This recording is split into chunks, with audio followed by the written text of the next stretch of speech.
Bihar board ने 10वीं के नतीजे घोषित कर दिए हैं। इन नतीजों के घोषित होने के साथ ही लगन व परिश्रम की अनेकों कहानियां सामने आ रही हैं। आज हम आपको दरभंगा जिले के जाले प्रखंड के मलिकपुर गांव की ऐसी ही कहानी दिखाने जा रहे हैं, जहां पूरा का पूरा गांव ही नतीजों के बाद से उत्साह में डूबा हुआ है। यहां के होनहार छात्र छात्राओं ने 10वीं की परीक्षा में शानदार सफलता हासिल की है। दरअसल ये कहानी है बिहार अंजुमन फाउंडेशन के अधीन संचालित रहबर कोचिंग क्लास की, जहां हर जात हर समुदाय के बच्चों को मुफ्त शिक्षा प्रदान की जाती है और इसी का नतीजा है कि यहां के बच्चों ने भी बड़ी सफलता अर्जित की है। और हर वर्ष 10वीं के नतीजों के बाद बच्चों को उनकी रुचि के अनुसार डिप्लोमा, पैरामेडिकल तथा अन्य कोर्स मुफ्त में कराए जाते हैं और उनके रहने व खाने की व्यवस्था भी मुफ्त में करवाई जाती है। अपने विभिन्न सामाजिक कामों के लिए प्रसिद्ध दिल्ली पैरामेडिकल इंस्टीट्यूट दरभंगा के संस्थापक व रहबर कोचिंग सेंटर के अध्यक्ष डॉक्टर अहमद अली वैसे बच्चे जो कि आर्थिक रूप से कमजोर हैं, उन्हें विशेष रूप से आगे बढ़ने में लगातार सहयोग करते रहे हैं। इस बार भी उनके इसी प्रयास के बदौलत इस कोचिंग सेंटर से गरीब मजदूर परिवार से आने वाले छात्र छात्राओं के हौसलों को फिर एक बार पंथ मिला है। आज मैं खुद चलकर एक ऐसे छात्र के घर में आया हूं जिनके पिता काफ़ी गरीब मजदूर हैं। काफ़ी मेहनत करने के बाद अपने बच्चे को पढ़ाया है।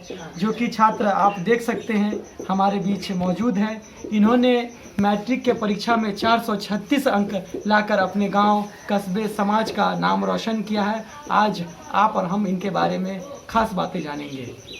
आपका नाम बताइए और अपने पिताजी का नाम और उनका जो कारोबार है क्या है, आपने कैसे पढ़ाई किया, कहाँ से पढ़ाई किया, वो सारी जानकारी दीजिए। मेरा नाम मोहम्मद अली रजा है। मेरे पिताजी का नाम मोहम्मद अली इमाम है। मैं जो यहाँ तक पहुँचा हूँ इसमें सबसे बड़ा हाथ मेरे सर संजय मिश्रा जी का है, जिन्होंने मुझे सबसे अच्छी शिक्षा दी और मुझे बताया कि कैसे एग्ज़ाम में लिखना है। और इसमें मेरे दोस्तों का भी हाथ है, जिसके साथ मैंने अच्छी पढ़ाई की और अच्छी मुझे सीख मिली। और इसमें मेरे माँ पिता का भी हाथ है, जिन्होंने मुझे अच्छी शिक्षा देने में कामयाबी का हाथ दिया। आपके पिताजी कहाँ रहते हैं और वो क्या करते हैं? मेरे पिताजी दिल्ली में रहते हैं और वो मजदूरी का काम करते हैं। मैं बहुत गरीब हूँ और मैं यहाँ तक बहुत मुश्किल से पहुँचा हूँ। मैं दुकान भी चलाता हूँ और पढ़ाई भी करता हूँ। आपने अपना दुकान भी चलाया और पढ़ाई भी किया। आप कौन से संस्था में पढ़ने जाते थे, कहाँ कहाँ आप जाते थे पढ़ाई करने? सबसे पहले तो मैं कोचिंग जाता था, उसके बाद कोचिंग से आता था तो फिर घर में पढ़ाई करता था।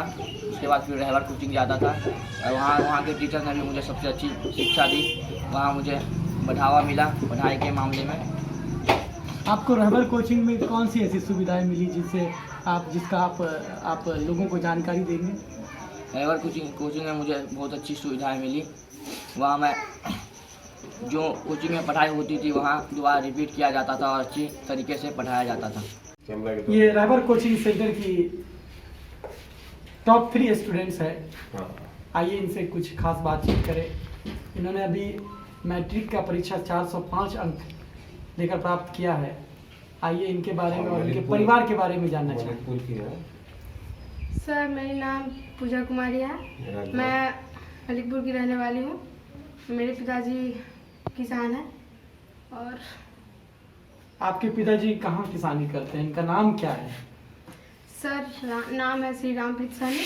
वो गांव में ही किसानी करते हैं। आप रहबर कोचिंग सेंटर में कब से शिक्षा प्राप्त कर रहे हैं?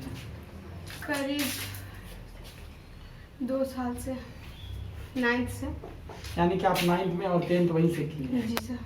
आपको जो वहाँ शिक्षा मिली है, क्या क्या सुविधाएं मिली है? जैसे आप बाहर भी पढ़ाई की, 8वां में पढ़ाई की, 7वां पढ़ाई की, ट्यूशन वगैरह में, तो रहबर कोचिंग में आपको क्या खासियत लगा? सर, रहबर कोचिंग में भी पढ़ाई तो होता ही था। बहुत अच्छा सर, संजय सर भी थे, अच्छा पढ़ाते थे। मैथ, साइंस सब विषय। बाकी सब तो ये है, इंग्लिश टीचर भी चलो ठीक है। आपने जो मैट्रिक परीक्षा में भी सफलता प्राप्त किया है, 405 अंक, रहबर कोचिंग सेंटर में टॉप 3 में आती है। आप ये जो इसका श्रेय किसको देना चाहेंगे? क्या? आपने परीक्षा सफलता प्राप्त किया है, इसका श्रेय किसको देंगे, क्रेडिट किनको देना चाहेंगे? सर, संजय सर को। ठीक उसी तरह से आज कछुआ पंचायत के मलिकपुर गांव की बेटी जिन्होंने 405 अंक प्राप्त किए हैं, इनका मैं जानना चाहूँगा कि आप अपने लाइफ में आगे क्या करना चाहती हैं? मैं आगे बीटेक करके इंजीनियर बनना चाहती हूँ। बीटेक करके इंजीनियर, कौन सा इंजीनियर? सॉफ्टवेयर। Software engineer. हमारे बीच ये छात्रा बैठी जो है, उन्होंने चकौती अमूली ठाकुर उच्च विद्यालय से शिक्षा पाकर और रहबर कोचिंग सेंटर जो मलिकपुर में चल रहा है, मुफ्त की शिक्षा देती है 9 से 8, 9, 10 के बाद, तो इन्होंने बेहतरीन एक अपने कॉलेज में तीसरा अंक प्राप्त की है। तो इनसे मैं जानना चाहूँगा कि ये कैसे शिक्षा पाती हैं, इनके पिताजी क्या करते हैं, क्या इनका जो फैमिली बैकग्राउंड है क्या है? सर मेरा नाम मनीषा कुमारी है। मेरे पापा का नाम अमरीश झा है। वो एक लेबर है। तो वो मतलब मेरा एक भाई है, वो एक मतलब गरीब है। वो ऐसे ही मतलब लेबर है, वही मजदूरी करके वो हमारे भाई बहन को अच्छे से पढ़ाते हैं और वो चाहते हैं कि हम आगे पढ़ें और हम भी चाहते हैं कि हम एक अपने ऊपर डिपेंडेंट रहें। और अपने नंबर के बारे में बताओ। ये रहबर कोचिंग सेंटर में जो आप शिक्षा पा रही हैं, वो मतलब कि क्या मुफ्त में पा रही हैं या उसके एवज में आपको फीस देने पड़ते हैं क्या? नहीं सर, वो बिल्कुल फ्री ऑफ कॉस्ट है। वहाँ पर बहुत सारी फैसिलिटीज़ हैं। वहाँ पर कंप्यूटर सिखाया जाता है। कभी कभी मतलब डिप्लोमा की तरफ से आते हैं वहाँ पर, तो हमें बताया जाता है, फर्स्ट एड के बारे में जानकारी दी, समय समय पर हमें अलग अलग प्रकार की जानकारी भी दी जाती है और वहाँ पर बहुत अच्छे से पढ़ाई की जाती है। तो अच्छा है, वहाँ पर सब कुछ फ्री ऑफ कॉस्ट है।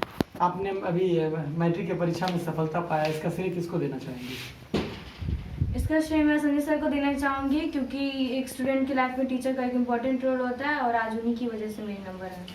आप अपने लाइफ में आगे क्या करना चाहेंगे?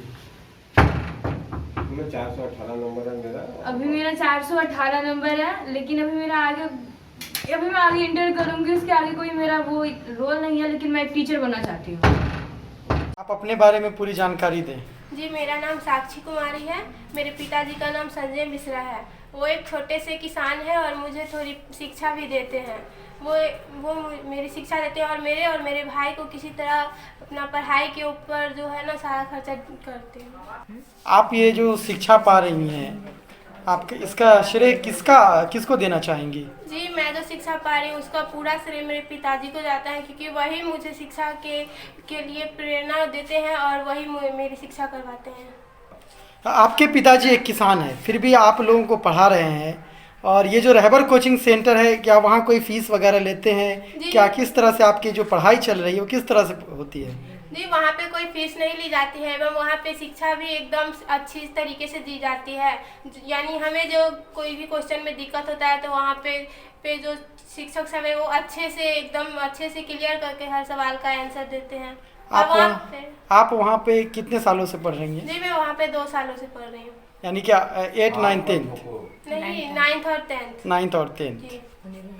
आप अभी मैट्रिक पास की हैं, उसके आगे क्या करना चाहेंगी? जैसे डिप्लोमा कोर्सेज होते हैं, ITI होता है, तो बहुत सारे ऐसे कोर्सेज हैं जो मैं 10th के बाद कराए जाते हैं, तो इसके आगे क्या जो आप शिक्षा रखना चाहेंगी, क्या करना चाहेंगी? जी, मैं अभी तो बस इंटर की तैयारी करूँगी, उसके बाद आगे की पढ़ाई के लिए सोचूंगी। नमस्कार दोस्तों, आइए मैं एक मैट्रिक में पास हुए छात्र से मिलवाता हूँ, जिनका नाम मोहम्मद सऊद है, जिन्होंने मैट्रिक की परीक्षा में 3.5 अंक प्राप्त किए हैं। इनके पिता एक ऑटो ड्राइवर हैं। आज इनकी कहानी इनके ज़ुबान से सुनते हैं। सबसे पहले आप अपना नाम बताइए। मेरा नाम सहूद आलम है। मेरे पिताजी का नाम नूर आलम है। मेरे पिताजी एक टेम्पू चालक हैं जो मुझको यहाँ तक पढ़ाए हैं, और इसका धन्यवाद देता हूँ संजय सर और रहबर कोचिंग के तमाम शिक्षकों को, जो हमको यहाँ तक पढ़ाकर इतना अंक प्राप्त किए हैं मैट्रिक में। आप रहबर कोचिंग में शिक्षा पा रहे हैं, रहबर कोचिंग आपको शिक्षा दे रहा है। यहाँ जो यहाँ सुविधा मिलती है, क्या क्या किस तरह की सुविधा मिलती है? जैसे फीस में कटौती मिलती है या आपको कुछ ऐसा चार्जेस वगैरह लगते हैं, इसकी जानकारी दीजिए। रहबर कोचिंग में बहुत सारी सुविधा हैं। पहली बात, यहाँ फीस नहीं लिया जाता, फ्री ऑफ कॉस्ट पढ़ाई किया जाता है, पढ़ाया जाता है। समय समय पर विद्यार्थियों को प्रशिक्षण दिया जाता है, ट्रेनिंग दिया जाता है। DPMI के अधिकारी लोग आके यहाँ बहुत कुछ बच्चे लोग को सिखाते हैं, जिसको उसको करियर में बहुत मदद मिलता है। आप अभी मैट्रिक का परीक्षा सफलतापूर्वक पास किया है, आप इसका श्रेय किसको देना चाहेंगे? इसका श्रेय मैं रहबर कोचिंग और संजय सर को देना चाहता हूँ। आप अब मैट्रिक के बाद क्या सोचा है? आप मैट्रिक के बाद क्या करना चाहेंगे? कोई डिप्लोमा कोर्स करना चाहेंगे या कुछ आगे की शिक्षा कैसे करना चाहेंगे? डिप्लोमा कोर्स करना चाहूँगा। डिप्लोमा में कौन सा कोर्स करना चाह रहे हैं आप? Civil engineer. तो आप यानी कि 10th के बाद डिप्लोमा इंजीनियरिंग करेंगे। तो आप इस जो पढ़ाई करेंगे तो जैसे मुझे पता चला है कि जो इस संस्था जो रहबर कोचिंग सेंटर जो 8वीं 9वीं 10वीं पास छात्राओं को मुफ्त में शिक्षा प्रदान करता है, तो मैट्रिक के जितने भी स्टूडेंट्स जो इच्छुक होंगे, जो पैरामेडिकल कोर्स करना चाहते हो या मानू से डिप्लोमा करना चाहते हो, उनको मुफ्त में शिक्षा कराया जाएगा। उनके रहने और खाने पीने सारी चीज़ों की व्यवस्था की जाएगी। तो ये स्टूडेंट थे मोहम्मद सऊद, इन्होंने कहा, इच्छा जताया है कि ये मानू से अपना डिप्लोमा इंजीनियरिंग करना चाहते हैं। इंजीनियरिंग में कौन सा फील्ड आप चूज़ किया आपने? Civil engineer. सिविल इंजीनियर इन्होंने चूज़ किया है, सिविल इंजीनियर। तो अब मानू का फॉर्म आया है, इनको आप फिलअप करेंगे, उसके बाद में आगे की शिक्षा मुफ्त में इनको प्रदान की जाएगी। बहुत बहुत धन्यवाद।